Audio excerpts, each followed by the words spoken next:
It's great to be with you here today, and it's a pleasure, and I have enjoyed this session, the previous speakers, and I think they did a very good setting here of discussing about how things are changing. And we all know that they have been changing, and I think this is an opportunity for Africa also not to necessarily follow in the footsteps of what has been previously done, and to skip a stage or a generation. And the digital opportunities that Dr. Nader was talking about before really are a way to do that now. I think this is a tool that has not been available previously to this, and in this way. I've been working in international education for over 40 years, and I spent 6 years in Africa doing projects for the World Bank in 4 different countries, and have participated in the classic building out of the TVET system all over the world. And I went on to found LabTech International, which is one of the larger vocational technical education companies in the world. And we were designed to, and committed to developing employable skills for the developing world. In other words, to be part of what Julian was talking about, to enable TVET to be a cornerstone of economic and social development around the world. And we played a role in that, as also a number of people here who are speaking to as well. In LabTech, we have a huge range of products that cover 7 different areas of major technologies that might be 40, 45 different trades. And this is everything from automotive to air conditioning to electronics, computer IT, biomedical, renewable energies, electrical technologies. These are all key foundational technologies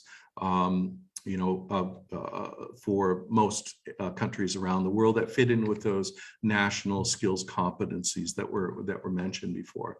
And we work in over 85 countries around the world. And our heartland has been mostly Asia, Southeast Asia, South Asia, the Middle East, and increasingly in Africa and Latin America now. So this is our laboratory. This is where we work. This is who we enable to develop the skills necessary to move your society forward on this.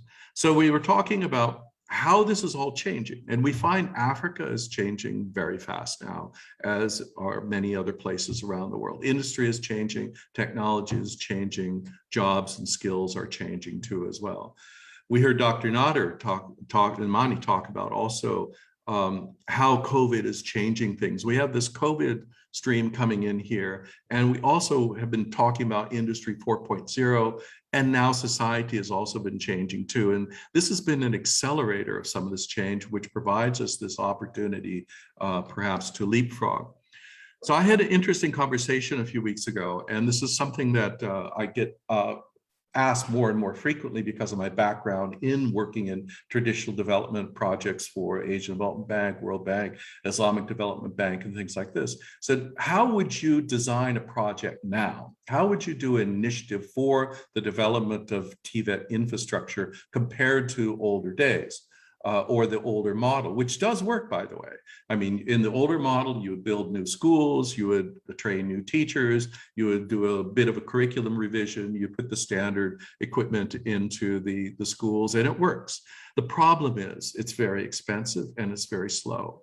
You know, to build out a new institution could take you 3, 4, 5 years. To do a project to build a number of schools, 12 schools, could take you a similar amount of time. If you're going to build out 100 schools or 500 schools, a country like Nigeria might need, it could be decades to do this. It's a very long, slow, and expensive process. So what would be different